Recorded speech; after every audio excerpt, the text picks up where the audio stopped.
un exercice où l'on se donne deux variables aléatoires indépendantes suivant une loi uniforme sur un n. Donc là, ça signifie, si on déchiffre l'énoncé au fur et à mesure, que donc les deux variables aléatoires x et y ont le même support, elles sont définies sur le même espace, probabilisé. Et on dit que ces deux variables aléatoires, elles sont indépendantes, c'est un point important, x et y indépendantes. Ça sera un point probablement clé par la suite. On verra. Et on nous demande de déterminer la loi du max et la loi du min. C'est toujours le même genre de choses quand on étudie une loi de variable aléatoire. Ce qui nous intéresse dans un premier temps, c'est son support.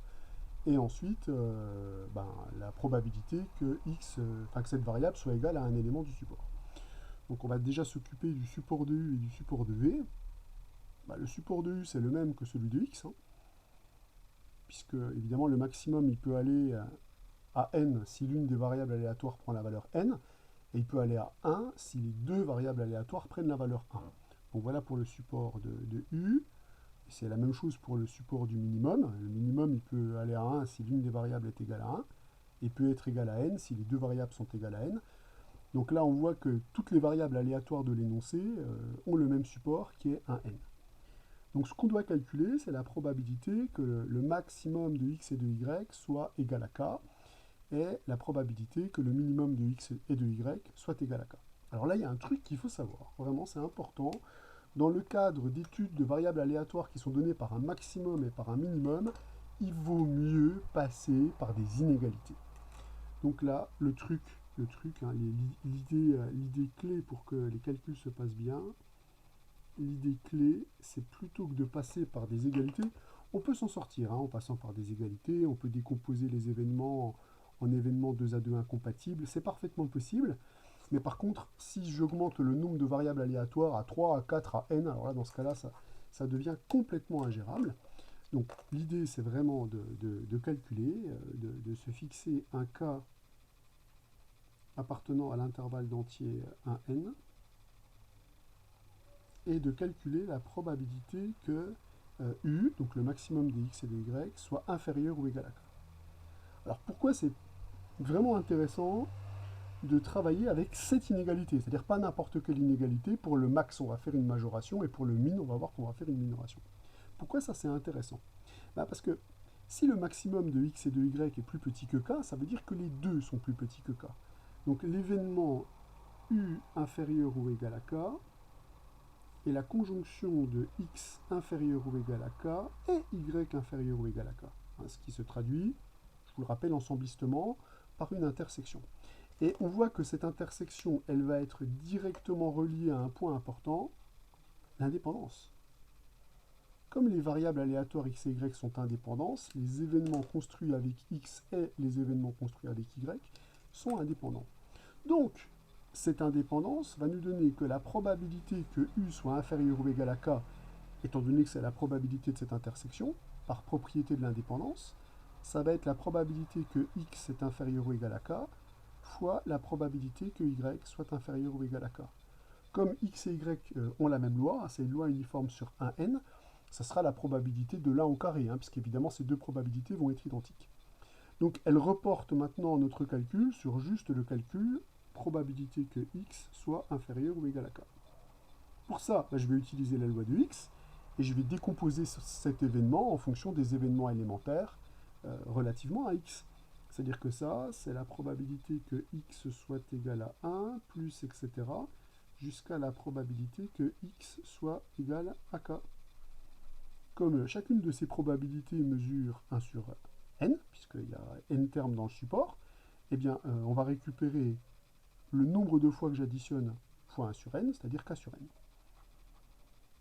Alors comme x et y ont la même loi, évidemment, on va avoir le même calcul pour la probabilité que y soit inférieur ou égal à k. Oui, k, pas y. Pourquoi j'ai écrit y ici? Donc ici, il faut lire k, bien sûr. K.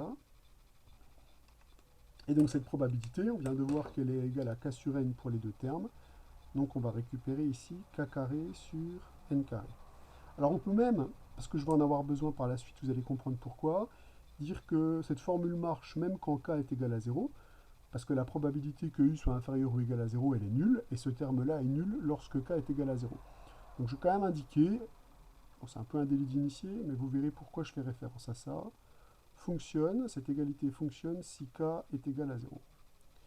Alors, du coup, je vais pouvoir, on va voir remonter à la probabilité que U soit égal à K, puisque l'événement U est égal à K, je vais pouvoir l'utiliser pour construire un événement, l'événement du successeur.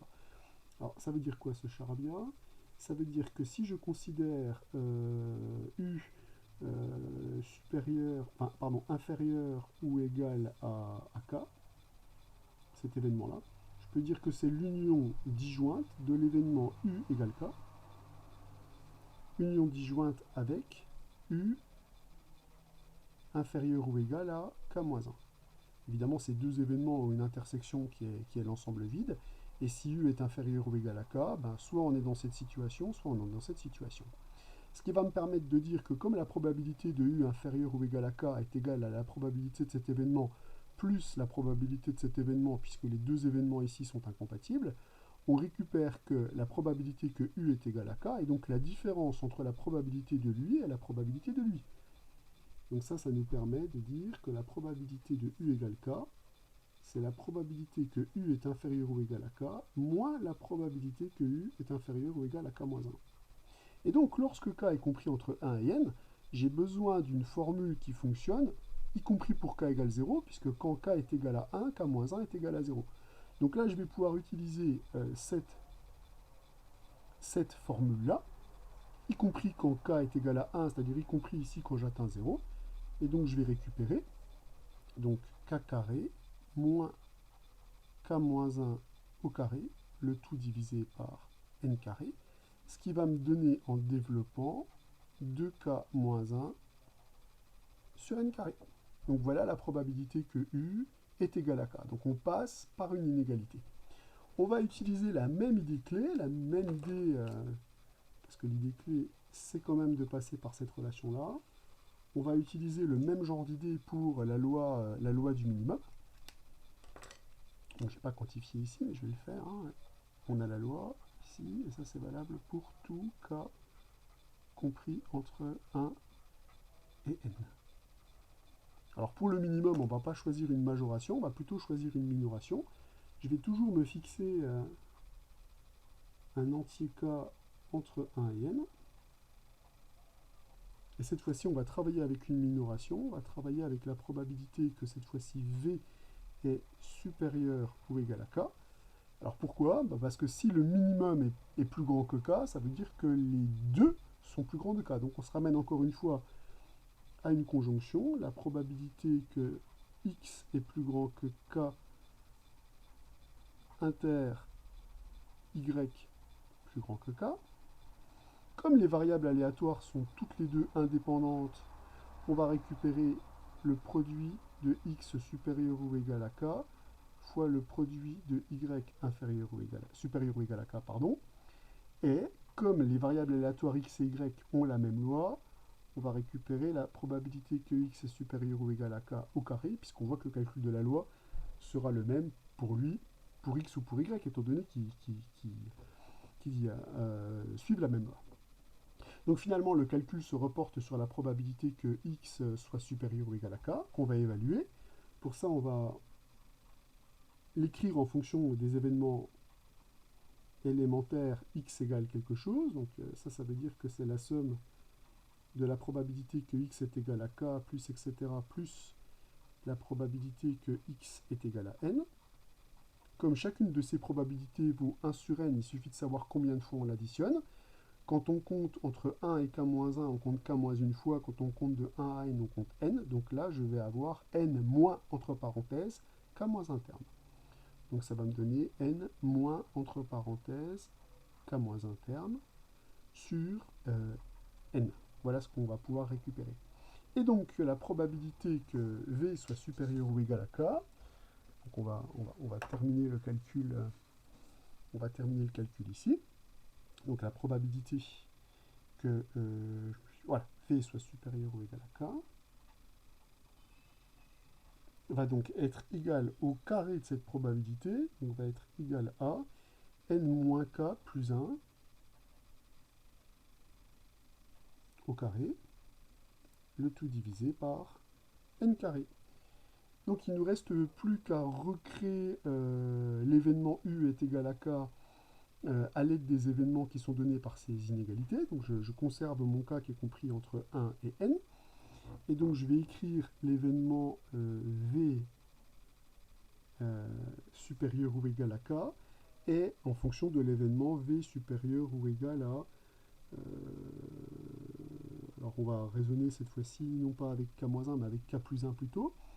Donc je vais dire que l'événement V supérieur ou égal à K plus 1, si je le réunis avec l'événement V égale K, je vais donc reconstituer l'événement V supérieur ou égal à K. Comme ces deux événements sont incompatibles, puisque je ne peux pas avoir une issue pour laquelle je suis égal à K et supérieur ou égal à K plus 1, la probabilité de cette union, c'est la somme des probabilités. Ce qui nous permet de dire que la probabilité que V est égal à K va donc être égale à la probabilité que V est supérieur ou égal à K moins la probabilité que V est supérieur ou égal à K plus 1. Je n'ai plus qu'à appliquer cette formule. Alors attention, il y a quand même un point faible, c'est que là, ce que j'avais écrit, je l'avais écrit pour un K compris entre 1 et N, alors que là, quand K est égal à N, je vais devoir l'utiliser pour N plus 1. Et je constate que la probabilité que V supérieur ou égal à N plus 1 est nulle pour des raisons de support. Or, quand on fait N plus 1 moins K ou K est égal à N plus 1, on obtient bien 0. Donc cette formule-là, elle est valable. Cette formule, elle est valable non seulement pour K compris entre 1 et N, puisque ça, on l'a démontré dans ce cadre, mais elle est aussi valable pour K égale N plus 1. Et ça, c'est intéressant parce que ça nous permet d'éviter de faire une disjonction de K. Et donc, au final, on va y arriver, la probabilité que V est égal à K est donc égale à bien, la formule qu'on a obtenue, donc n-k plus 1 au carré sur n carré, moins la formule où je remplace K par K plus 1. Donc on va récupérer n moins, alors entre parenthèses K plus 1, donc moins K moins 1 plus 1. Donc on va juste récupérer n moins K au carré sur n carré. Alors on peut simplifier cette formule comme on l'a fait ici, mais je ne vais pas développer complètement ce carré de 3 termes. Ça, je vais le développer en mettant des parenthèses ici. Donc je vais récupérer n plus 1 au carré, n moins k au carré, pardon, moins n moins k au carré, ça s'en va. Donc il ne va rester ici que le double produit, 2 facteurs de n moins k, plus 1 au carré, donc plus 1 sur n carré.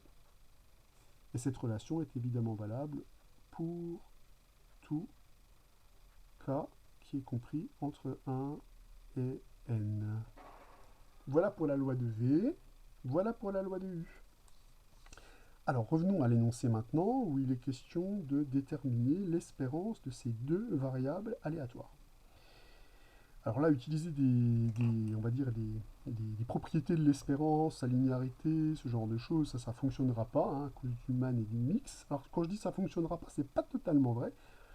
Et il va falloir passer par l'un des calculs, et après, on va peut-être pouvoir utiliser quand même cette linéarité. Donc, on va voir tous les arguments de calcul de l'espérance, toutes les possibilités de calcul de l'espérance qui vont être explorées ici. Bon, en tout cas, je vais commencer par calculer l'espérance de U. Donc U, pour calculer son espérance, on peut se baser sur sa loi. Donc, je vous rappelle que le support de U, c'était tous les entiers entre 1 et n. Et donc, que l'espérance, c'est donc K fois la probabilité que U soit égal à K. Donc ça, c'est la formule de l'espérance. Alors la probabilité que U est égal à K, rappelez-vous, on l'a déterminée ici. On a récupéré une formule close quand K est compris entre 1 et n. Exploitons cette formule. Donc on va récupérer donc, la somme pour K variant entre 1 et n. Donc de K multiplié par ce terme-là, c'est-à-dire 2K carré moins K sur n carré.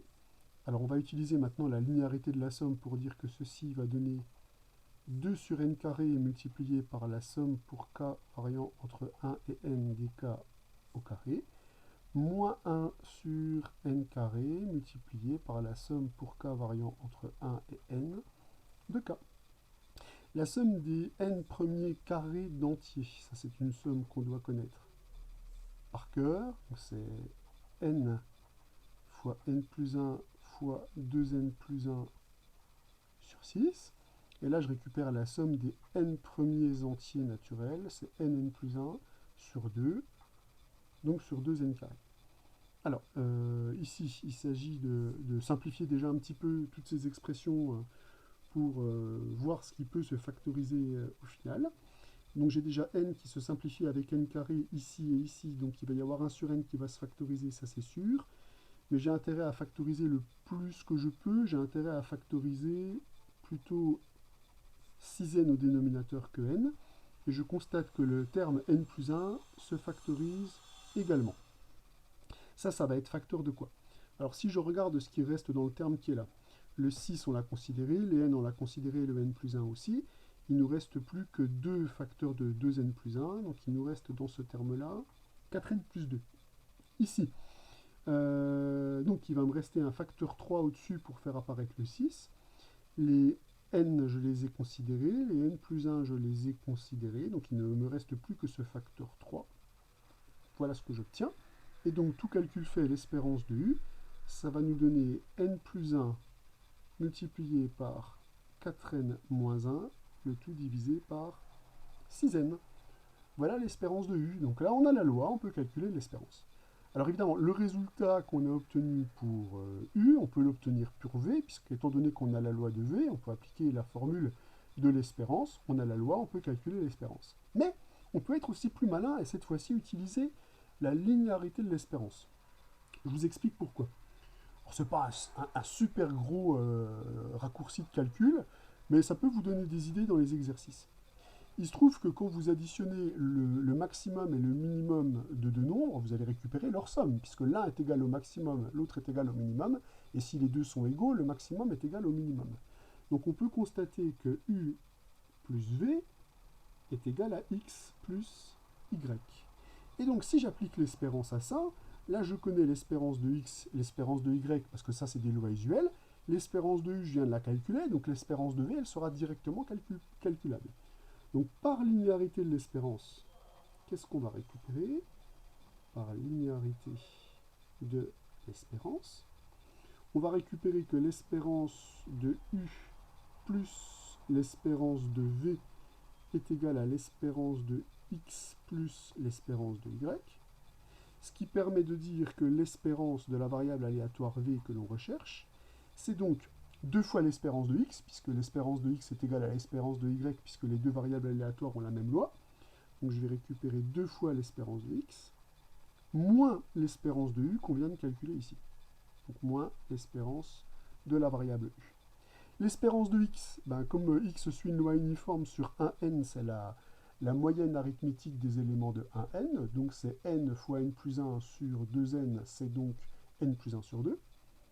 Et n plus 1 sur 2 multiplié par 2, ça nous donne juste n plus 1, moins l'espérance de u, c'est-à-dire moins entre parenthèses, n plus 1, facteur de 4n moins 1 sur 6n. Alors là, je vais factoriser le plus que je peux factoriser. L'espérance de v va être égale à, pour éviter les dénominateurs dans les sommes que j'aurai à faire, je vais factoriser n plus 1 sur 6n. Dans le premier terme, il va me rester 6n, puisqu'il faut que je récupère n plus 1, donc il faut que je fasse cette opération blanche. Et là, comme j'ai factorisé n plus 1 sur 6n, il va me rester moins 4n plus 1. Donc au final, notre espérance de v, ça va donc être 2n plus 1, facteur de n plus 1, le tout divisé par 6n. Alors c'est un tout petit peu plus rapide, peut-être que si vous calculez l'espérance de v en passant par la loi, mais c'est complètement équivalent. Donc, dans un cas, j'utilise la linéarité de l'espérance, dans l'autre cas, j'utilise la loi, la détermination de la loi qui permet de récupérer l'espérance à l'aide des formules du cours. Voilà pour cet exercice. Rappelez-vous quand même ce fait important, c'est quand on a une loi qui est donnée par un max, une loi qui est donnée par un min, il faut absolument passer par des inégalités. Pour le max, majoration. Pour le min, minoration, comme dans le DM que vous aviez à faire.